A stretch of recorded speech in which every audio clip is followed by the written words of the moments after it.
Good morning, good afternoon, good evening, everyone. My name is Scott Sugden, Product and Technology Outreach Manager here at L-Acoustics. Thanks very much for joining us today. We have a very special guest, Cody Spencer, Associate Sound Designer for Beautiful, the musical on Broadway around the world, from, I believe, San Francisco, New York, London, Australia, national tours. We're going to talk all about Beautiful today, but I think also in general sound design for theater and the challenges it poses. Cody, thanks for joining us. Glad to be here. Cody, you're coming to us from your apartment in New York City, or are you somewhere else in the world these days? I'm somewhere else in the world right now, just to get out of New York City for a little bit, seeing there's no work there right now. But glad to get out for a little while and not be working all summer like I typically am. Excellent. Well, Cody, thanks for joining us. Your background, you've been doing sound design for musical theater for a better part of almost 15 years now. Is that correct? Yeah, about 15 years I've been working on Broadway. And before that off Broadway and tours and regionals, and it's just been kind of doing theater for 20 plus years now. So. And what was your first theater experience? Was it on stage? Was it as a sound designer? Were you a carpenter? I mean. Long story short, I as a 15-year-old in high school, I saw an internship ad for a regional theater in St. Louis called Stages St. Louis. Not realizing it was an internship for college kids for the sound department, I applied with my portfolio of 2 high school shows I've done, and was lucky enough that there was no other sound people available. So I became the sound intern at 15 years old at a professional equity theater in St. Louis, Missouri, and it just kind of took off from there. So your very first experience, so your first paid gig at 15, that's pretty cool. Yeah, $100 a week at 15, but yes, I went my first paid gig at 15 and just kind of kept doing it from there. Well, the question is really, did you have more dollars that week or inputs, right? Like, was it, I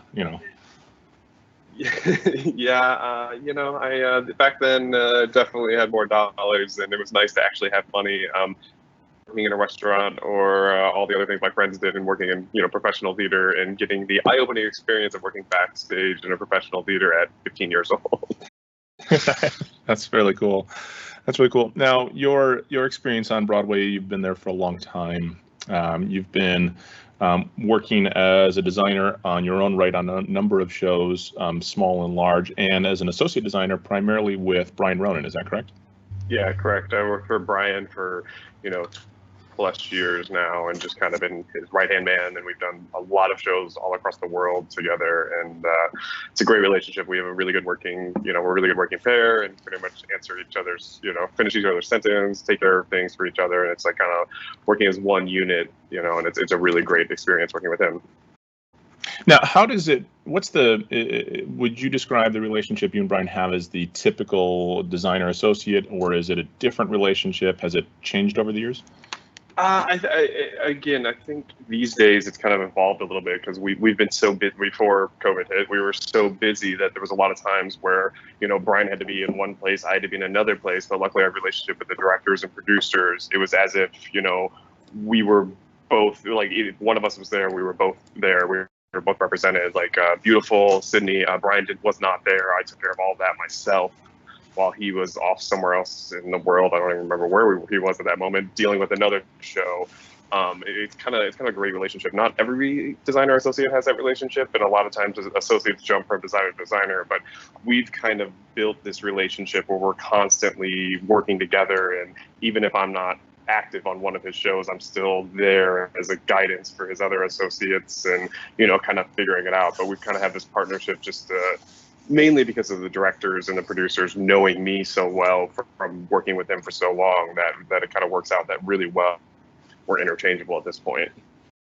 Well, that's really obviously great. I've been lucky enough to work with you and Brian on a number of shows. I think I even helped out a bit on Beautiful for maybe the first national tour or something, or was, I forget where it was, but I know you were out in San Francisco with us briefly. Oh yeah, that was early on. Was San Francisco was that the pre-Broadway production? Was that? That was the pre-Broadway debut was San Francisco, and I believe you came out with us hang out, just make sure everything was kind of doing the things it needed to do. And, that was a very early iteration of the show, and it has definitely evolved, especially to this massive system we had in Australia that was just a great sounding system. So before we go into Australia, what's the show about? Can you tell me a little bit about Beautiful So the show's the life of Carole King, pretty much up until Tapestry, which when we first heard about the show, we're like, oh, another jukebox musical. It's just going to be a whole bunch of Carole King songs.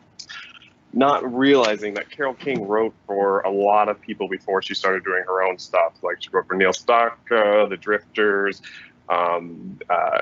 pretty much lots and lots of stuff in the 50s, 60s of, the girl groups, the boy groups, just really stuff that like Locomotion. We had no clue she wrote Locomotion. So right. Her and her husband, part of the team, wrote Locomotion.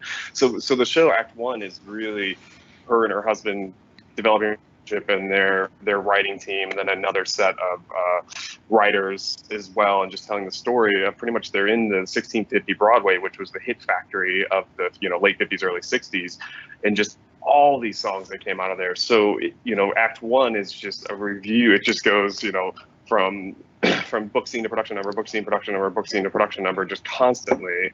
And then Act 2 kind of slows down a little bit and focuses more on her journey into Tapestry, which is her doing her singer-songwriter stuff. But it's a really, interesting piece that kind of has lots of huge production numbers that just come out of nowhere. So, it's a very, it's a fun show. And again, when we went into San Francisco, we had no clue what it was. And then as it evolved, we were just like, we need more PA, we need more PA, we need more PA. Yeah, and you talk about that, like San Francisco company, that pre-Broadway, that first trial of the show, right? This is generally in let's say a typical musical production. They do a tryout before they get to New York, before they get to London. And what's the reason? I suppose there's a couple reasons for that.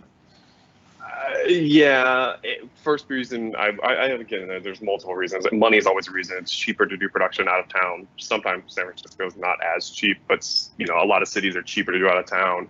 But a big reason is you can kind of get your feet wet on the show and not have critics right there ready to write about it. Like sometimes they'll invite New York Times or some of the big critics to the out of town tryout. Sometimes they won't, but it's really just a way for us to kind of develop the show and work the show and see what works in front of an audience before we hit Broadway and before we open on Broadway. Got it. And so you can try out the show from, let's say, I'm assuming a story standpoint, from a music standpoint, from a technical standpoint, and you can evolve and learn a little bit. And I'm assuming this lasts for, say, several weeks to several months, the range, depending on. Yeah, usually it's like about, about 3 weeks to a month of load in, about 3 weeks to a month of tech, and then probably about a month and a half of runs. And again, it's not really about money. It's more about just getting the show out there and getting the show on its feet and really getting the actors to feel it, the directors feel it, the writers to feel it. And between San Francisco and New York, we had some pretty major rewrites, and again, things in some good rewrites, some bad rewrites. But in the end, the show evolved a lot more in New York City. And then before we opened on Broadway, it was kind of a completely different show, not completely, but a different show than what we first presented when we opened in San Francisco. Got it. And for the design that you and Brian put together for San Francisco, did it also evolve from that move? And what was that evolution like? Yeah, it definitely evolved, because again, going into it, we were just like, oh, this is a traditional musical. There's music, great. It's gonna be what it is. But we slowly realized, like we need a lot of PA for this, because we go from Carole sitting at a piano stage. It's very intimate with it's source speakers in the piano, and just everything's pushed to the stage. A very small, intimate moment of her like writing a song and putting the lyrics together and feeling it. And then all of a sudden, it's just downbeat, and huge production number evolves from that. So we had a lot of going from a really small intimate moment to a huge production number, and then back to the small intimate moment. So our band system got much larger, and we kind of grew our system as we went, just because we needed much more. But also what's really interesting is the fact that from the first show from San Francisco was a very large, not a large, but a bigger theater, old vaudeville theater that was big and boomy. And then in New York, we're at the Sondheim, which was a smaller theater, more modern interior that had a lot of acoustical treatment, was a really good sounding room. So we went from having, a huge room with a small PA to a small room with a larger PA, and it really just gave us the power we needed to control the room. Yeah, I got it. And you talked about something, you said something there, and it caused me to think, and I think for a lot of people who haven't done especially theater in New York, but even theater in general, you said a band PA, and so that made me think, because if I'm doing a concert at Terminal 5 in New York, we don't have a band PA and a guitar PA and a lead vocal PA, but how does this differ from, like, let's say, contemporary classic, sound design? Like, what's your logic as far as how do you and Brian come up with the design? What's the steps along the way? So typically these days on a larger show that has a lot of music, and pretty much all of our shows we're doing this now. We kind of have the vocals, like thinking more than the whole system, just thinking of the center cluster. We have a vocal center cluster and then 2 band arrays on the outside of it. And what that gives us is vocals only through the center, and that gives us very vocal clarity, and we can EQ that array to really make it pop for vocals. And then we have the band arrays that are on the outside of that really just have band going through it, that we EQ to have the nice full low end, nice crystal clear high end, and it ends up working out really well. And all it does is give us, so like, when you have when you have a lead singer screaming singing at the top of her lungs, and you have guitar doing a solo at the same time, you have separation, so that all the boxes are able to breathe and do what they need to, and it really helps us to be able to control the room and have much more fidelity, and not have much more clarity, and you can really feel a difference, because we've done both ways, and for a long time we just had a center cluster and then left-right arrays, and we really find that having a center cluster, the band's left, right, center, and then also having our left, right arrays to kind of fill the room, it really gives us the versatility to have the headroom we need to really, because again, musical theater, we don't push as loud as rock and roll, but just to have have the vocals and the guitar separated really helps. And, on a lot of other things, it helps just make, a nice, smooth sounding show. Yeah, in your design process, you're just talking about these center cluster concept, a vocal center, and then effectively a left-right flanking it. They're fairly close. I mean, if you haven't seen these pictures, those of you who are at home right now watching this live, you could look up Brian Ronan Sound Designs, Cody Spencer Sound Designs. You probably see pictures of that. Cody might even have a picture. It's quite unique and quite interesting. Oh, I'm putting you on the spot here. Sorry, Cody. But I was going to say, where does Design 101 for you start? I mean, do you have a preferred counsel, a preferred this, a preferred that? Do you have standards in terms of your mic setups, or is it show dependent to some extent? We're pretty show dependent. I mean, we're pretty pretty much the same thing kind of over and over again. We found what works for us. The mics may change up a little bit. The mics may change up a little bit and stuff, but it's pretty much always an FT7. Digico is really the support we have from Digico. Getting around the console is really great. Like, everything we know about the we do is based on the Digico, and then pretty much always L-Acoustic blind arrays. Again, sometimes money-wise we have to go with other things, which is very unfortunate for us. But but always L-Acoustic blind arrays, and then kind of the fill systems and the delay systems are very venue dependent. Sure.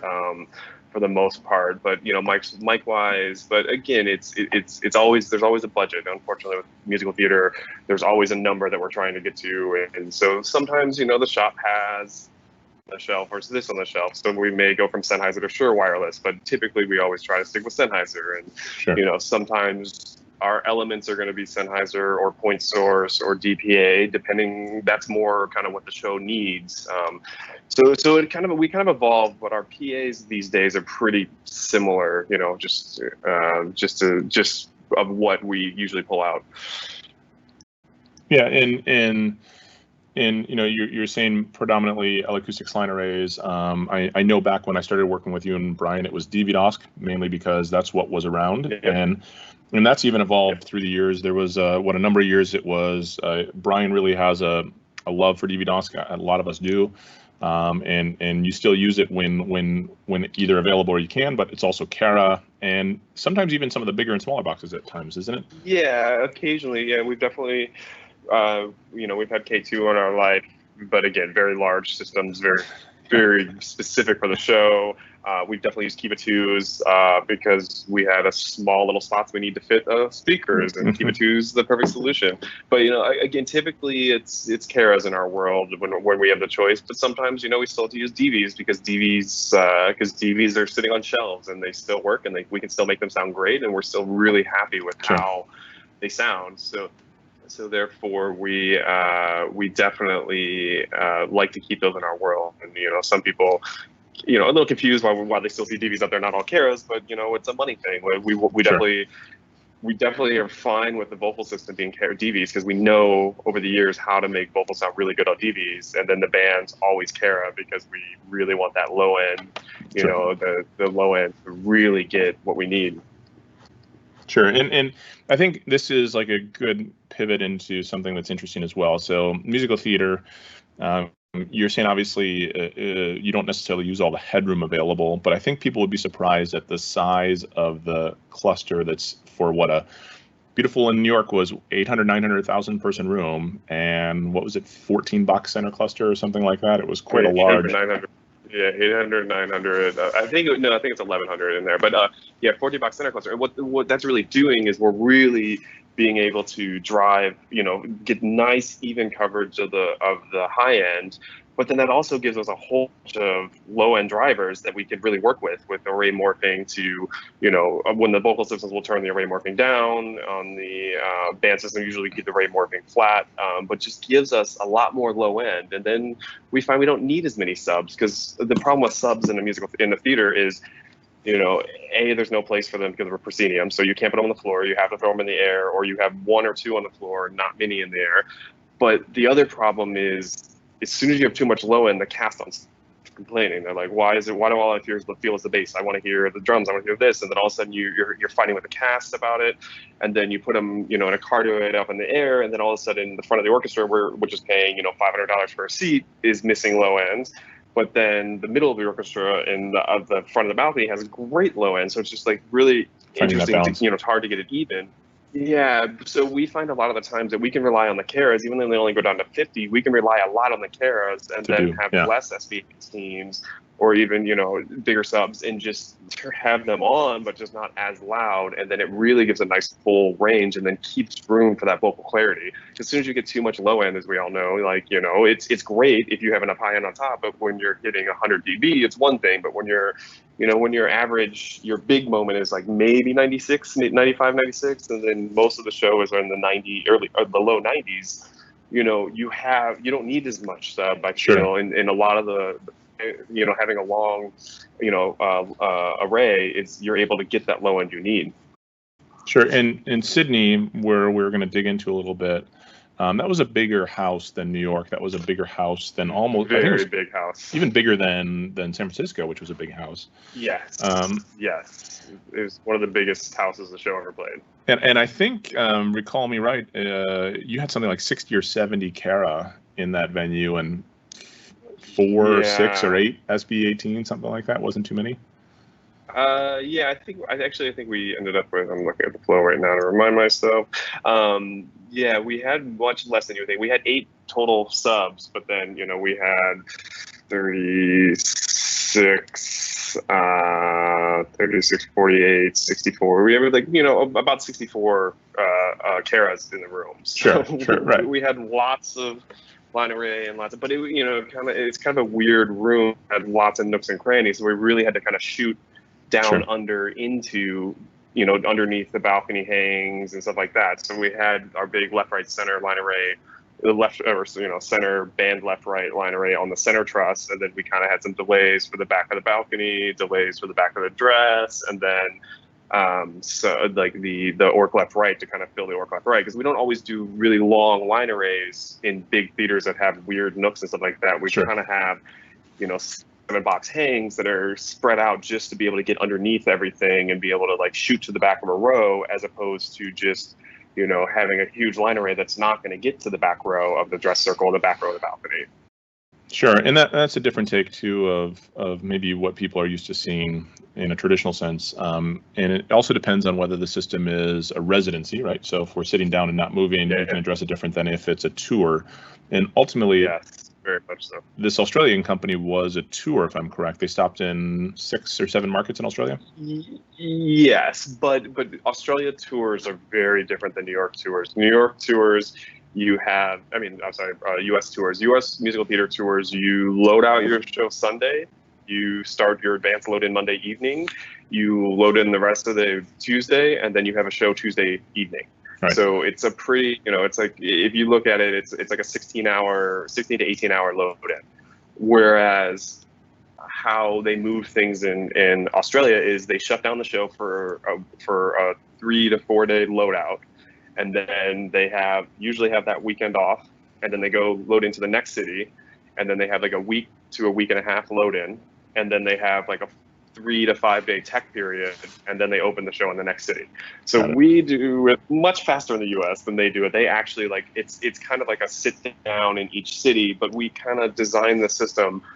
It could easily move to each city. We could use kind of the same system. We would kind of add some boxes, take away some boxes, add some delays, take away some delays.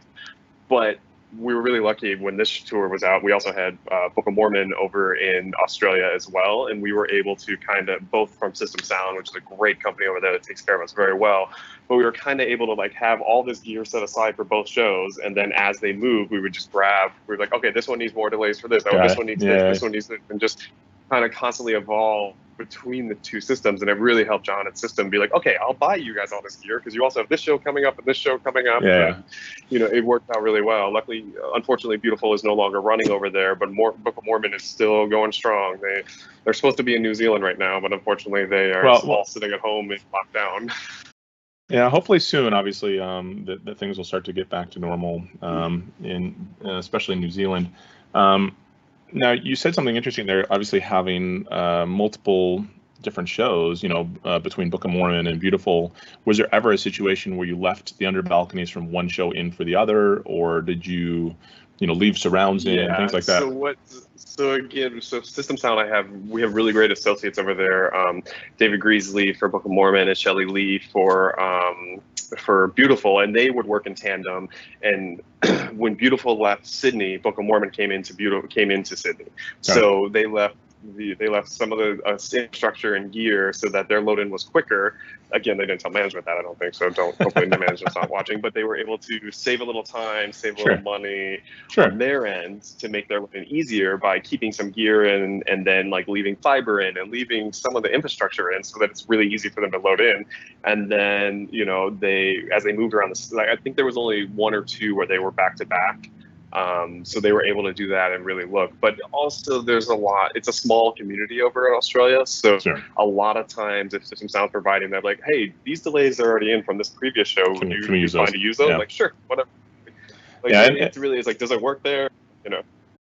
Yeah, and that sounds a lot like the days that I toured in the United States and North America with musicals of hey, the house has these under balconies, or the show before is from the same shop. You want to leave the NL4 in to make your life a lot easier. And boy, an 8-pair NL4 run is already out to the balcony rail. That sounds great. That saves us hours of time.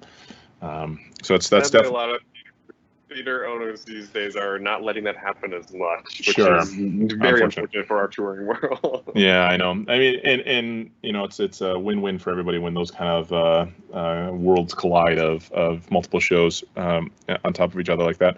So we're talking about obviously center cluster, left right band, proscenium left right, front fills. There's a lot of different sends or zones in a PA in a theater show, more than a typical proscenium type show in a theater, right? So in the normal performing arts center, I might send left, center, right, front fill, sub aux. That's about it. How many sends do you have in your your beautiful design, maybe specifically or in general? It's a lot. So for this design specifically, Scott, I shared a screen with you. If you Let's see, I don't see it yet. It just kind of shows. Let's see if I can find it. Maybe it's not actually sharing. Let me try to add it again. Do it again.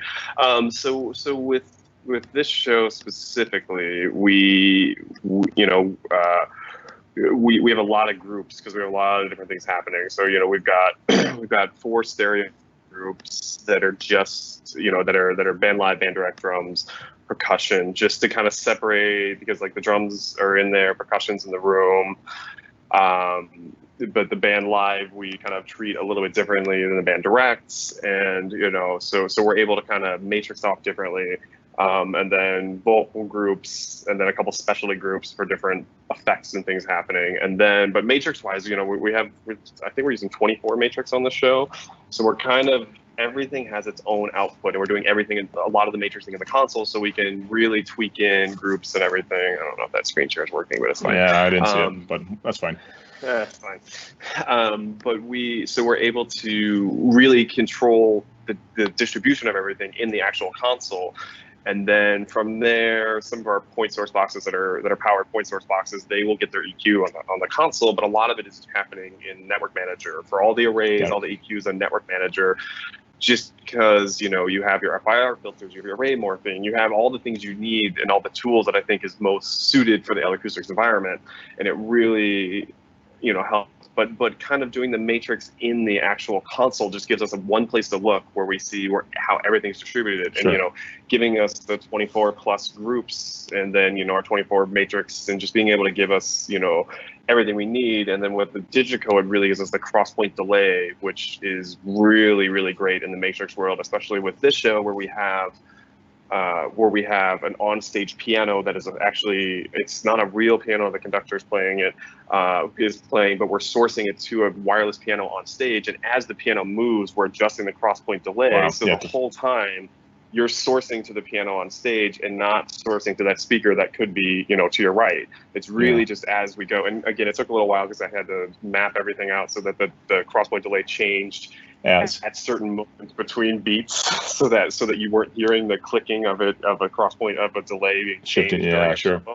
But luckily with track and and Ableton and everything on the show, we had BPM, and I was able to cue triggers to make the cross-point delay change as things were happening. So it worked out really well.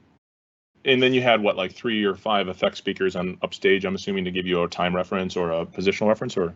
We had a couple speakers upstage, but what we found is because the stage, a lot of the stage is really interesting. There's a very low shelf, and so we either had the speaker really high or the speaker really low. We tried the speaker really low for a while, and our drifters, as they were singing up on the roof, would go right in front of the speaker as a source, and then you would get it into their microphone.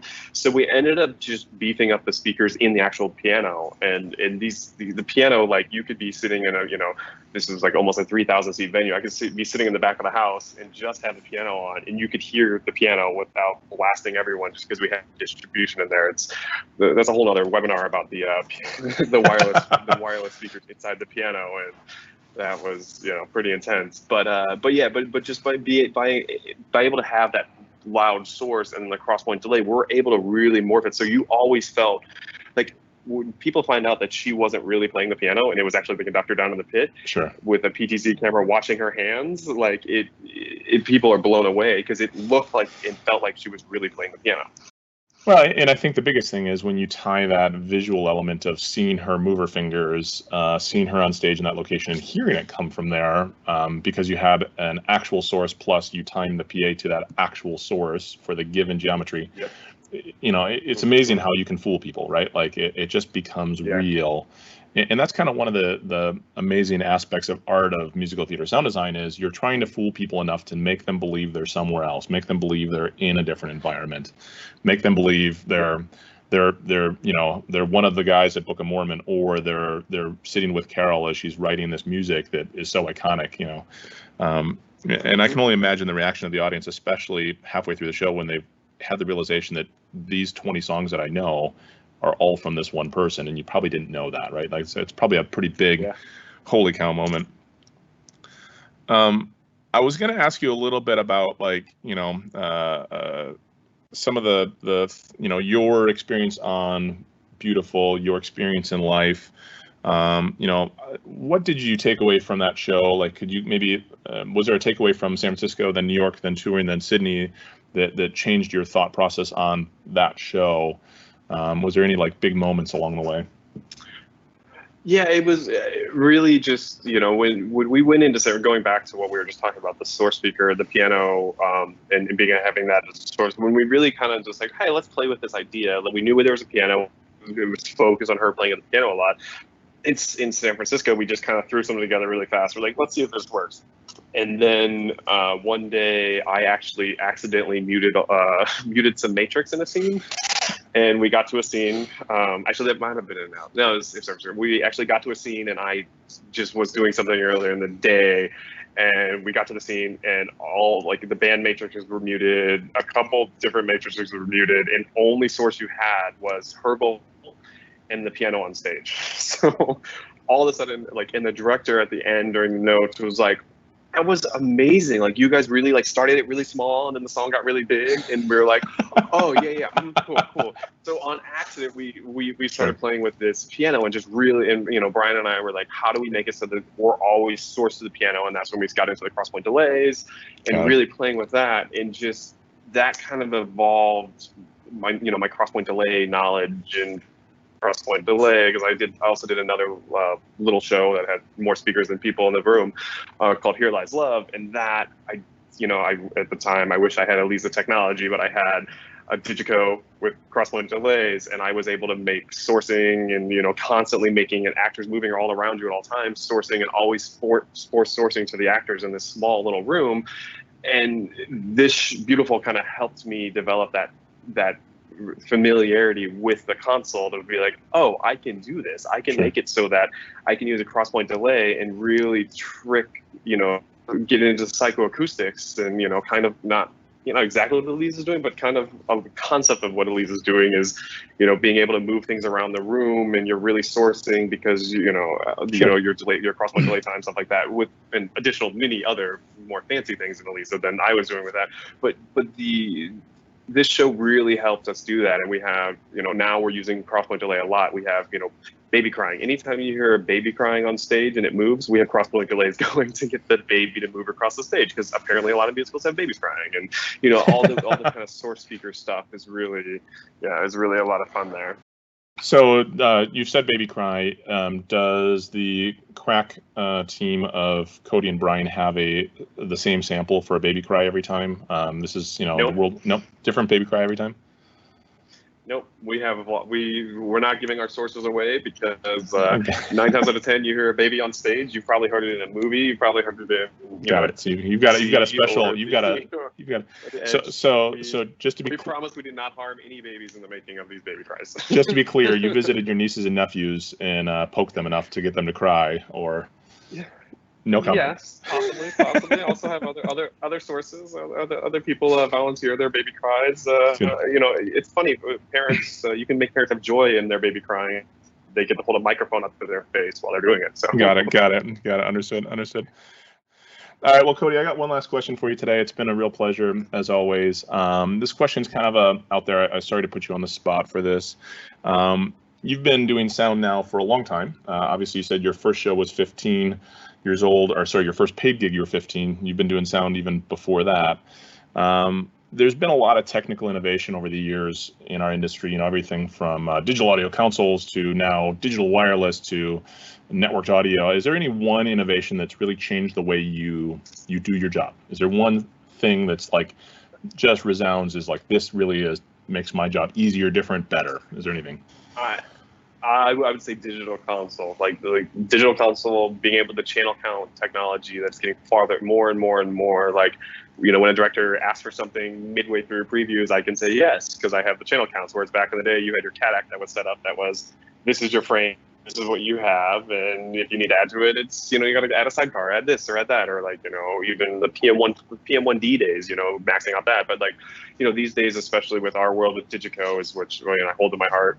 But even the quantum engines, are like, I'm still maxing out a little bit, but having the ability to have, 256 inputs and, you know, and 96 outputs or even more, and more buses, and just let every single person backstage wants their own program send. We can make every single person backstage program send, and just having that, the channel counts is just making us advance what we're doing so much. And even if it's, you know, dummy channels that are doing the same thing as another channel, but we want to process a little different, or for this one scene we want to do this, and just ways that we're able to use the console as our tool is really, I'd say, the biggest improvement over the days. Because again, I started on a Mackie 16 channel that had 2 auxes and Sure. you know, through a 3-band EQ that barely. Hey, it had a selectable high pass, you know, right? now, you know, come on, you know, on or off, right?